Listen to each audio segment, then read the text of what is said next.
Hey everyone, welcome to this week's episode of the KOBCast. Today we're going to be talking about Yuko from Knitting Outside the Box to Drape and Fold.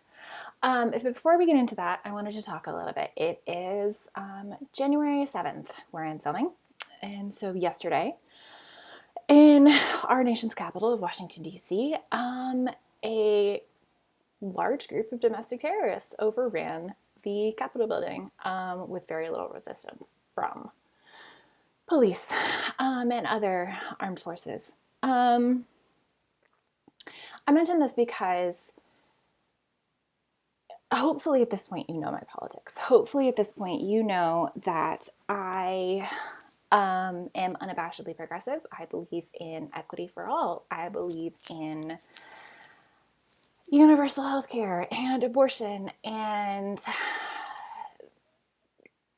abolishing the police and abolishing jails and universal basic income and like all of the socialist things that these people were fighting against. And I just wanted to take a second to reiterate the fact that this is my space. This is my business. I'm the only person under the Bristol Ivy brand. Like, that's me. That's the name I was born with. I'm not going anywhere. But what that means is that my business is inherently personal. And I can choose not to share some things with y'all. Like, there are things that I get to keep personal, but there are things that are fundamental to who I am, and as such, need to be shared. And this is fundamental to who I am, that was a coup attempt. That was an insurrection. And we need to be doing everything we can to stop any further actions from happening, whether that is talking to our representatives and working towards the 25th Amendment, whether that's talking to our representatives and working towards impeachment. On a larger scale, it's talking to the people in our lives who believe these things and getting them out of there. If possible.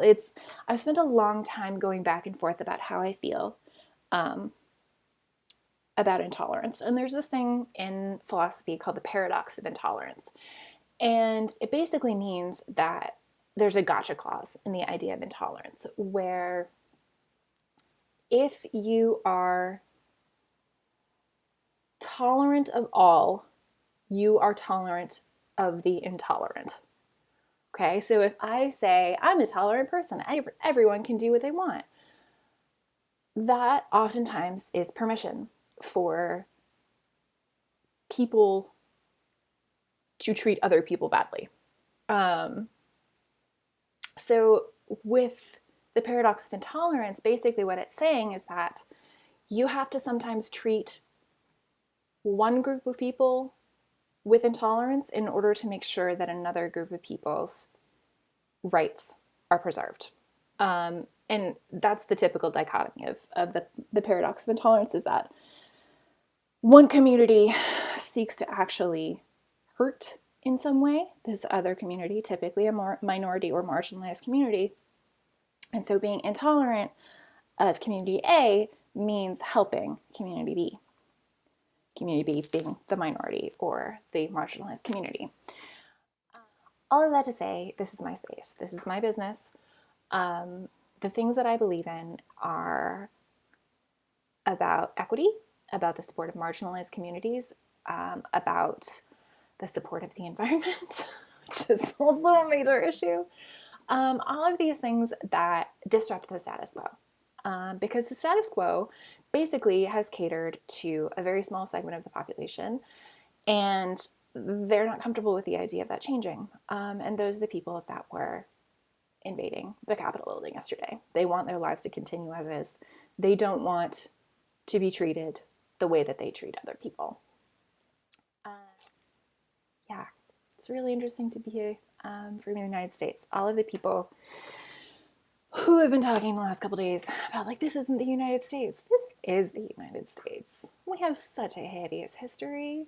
We have such an unbelievable history of segregation and inequality and exploitation and all of these things. It's on us. to make that better. And we're not going to do that by invading the Capitol building and shitting on Nancy Pelosi's desk. So anyway, I don't have any particularly good segue between that and moving forward, but I wanted to talk about it because it's a large part of our lives right now.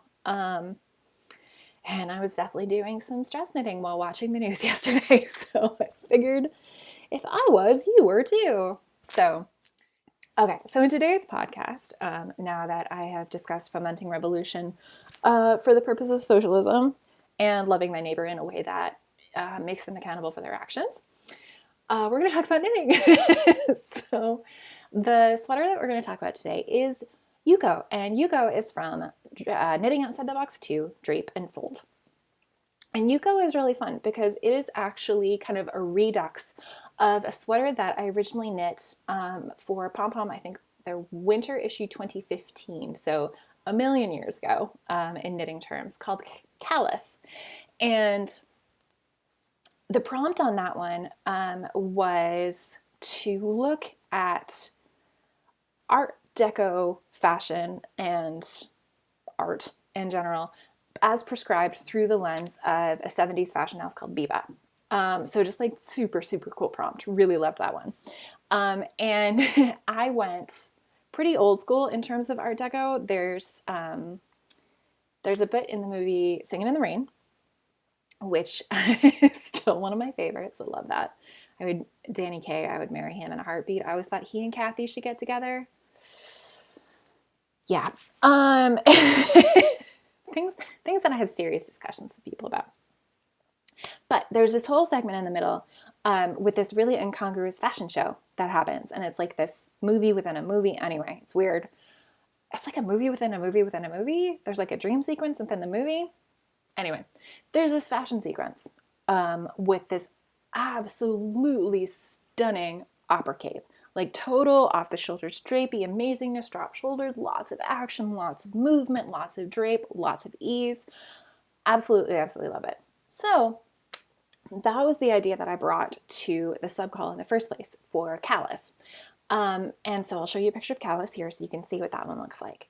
And then when it came time to start looking at things for knitting outside the box, Drape and Fold, I wanted to revisit that and kind of look at it within the terms that we were talking about things in Drape and Fold. And that became Yuko. And the really cool thing with both of these is that they both are the same basic shape, but the way that you create that shape is different all the way around. And that's one of the really cool things for knitting about me. And anyone who's heard me give my Schrodinger's knitting talk, where I talk about what is possible with knitting, one of the really cool things is that knitting is a shape, right? So if we look at a garment is an outline that then gets kind of folded and wrapped around a human form. Conventional wisdom says that we can knit that, from the bottom up, from the top down as a raglan or as a circular yoke. If we're crazy, we can knit it sideways, woo. But it's an outline. We are creating a piece of fabric to a set of dimensions. You can fill that set of dimensions and that outline from any direction and from any perspective that you want to. So I'm going to show you a couple schematics to look at so you can see what's going on in the difference between Callus on the one hand and with Yuko on the other hand. Let's take a look. So you can see here we have two different sets of schematics. On the left is the one for Callus, and on the right is the one for Yuko. So there are a couple differences, like you can see that Callus has a little bit of an outward tick here on the sides, and Yuko goes straight up. But for the most part, they're both, get rid of those, go away, go away. I'm still getting used to the iPad, obviously. You can see they're both relatively similar constructions. Once you're done with this basic shape of that kind of set of triangles with little pointy ears on top of them, we've been watching a lot of Star Wars Clone Wars, and so these are what I would consider Ahsoka Tano ears here. Once you have that, those get folded in and seamed along that point here, And what that does is create armholes in each of those shapes. How that's achieved in each of those, though, is very different. So for callus, how it works is that we start with a very, very long cast on at the bottom here, work our way up with decreases on either side until we get to that narrowest point, and that narrowest point is the back width of the piece. And then start increasing out to create that armhole shaping. There are then two separate pieces for the front. One gets knit in like this, other gets knit in like this. For finishing, I'm going to have a seam that runs here, a seam that runs here, and then again you have those seams that join this edge and this edge. Took me a minute to remember that that was the right one. Those are the two edges that come together. So that was the basic shape I wanted to work with. But when I took it to Yuko, I kind of wanted to work from a different direction. So what happens with Yuko is that you actually start here and you start working on the bias all the way up to this point and decrease down. And you do the same thing here. You increase out to the width. I guess that's not technically on the bias. The starting and ending points are on the bias. Same on this side. So it has two front panels, so similar to what we had on callus, two front panels. But from there, you pick up all along the edge of that after you do that seam, and you work in a chevron. It's my very beautiful technical definition and drawing of a chevron. After that, you take half of those stitches and you work out this way, decreasing down as you go along that top edge. And then you come to the other side. I just switched what I was using. Come to the other side, decrease down along as you go. So what you end up with is the same kind of back width total that you have. Oops, that's the front. But anyway, it's the same width front and back. You have that same back width and kind of straight up and down shape, and then nice curved edges on the sides there, like, or shoulders, like you have with callus. So if I go ahead and clear all of that, let's think about some other ways we might be able to make that shape happen. So what if I started here, moved out, cast on, decrease down to a center point, started here, moved up, decrease down, and then did a 3 needle bind off at that center point.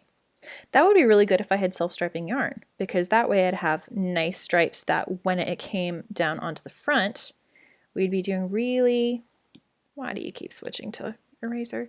Be doing really beautiful bias and straight lines. Or what if I went sideways, the diagonal like that? What would that look like if I finished? There is literally no right answer in knitting, and that is one of my absolute favorite things, because if there's no right answer, there's no wrong answer either. So you are able to take a look at each of these pieces and say, well, what if? What if I went from this direction? What if I went from this direction? So you can really play with it, and because it has those stabilizing seams, so those places in red where there are seams, and those stabilize everything, keep everything in place. Again, here, that pickup along the edge is nice and stable. All of those things stabilize the piece and give us the opportunity to create shapes in these really beautiful ways. All right, so that is Yuko for you, kind of how that construction works, how you can play with it, how you can use that in a different way. I'm actually really intrigued. That's the first time I kind of sketched out other ideas, and I really love the idea of going sideways, joining it in the middle. That would be really cool. So might be seeing that for me in the future. So Yuko was named after a contemporary origami artist named Yuko Nishimura. And she does these really incredible things with contouring architecture and creating flatline shapes that just bend and twist into really, really cool stuff. So really big fan of hers. In the book, Knitting Outside the Box 2, Drape and Fold, Yuko is knit up in Kettle Yarn Company in their Beyul DK, and also in Ocean Roses. I think it's a Polwarth Roving. It's absolutely beautiful. Both of them are. I got to knit on both pieces as part of the sample knitting process, and that was delightful. So really happy to share that with you today. Really happy to talk about the paradox of intolerance with you. My cat says hi. He just showed up. And we will see you next time. Bye, everyone.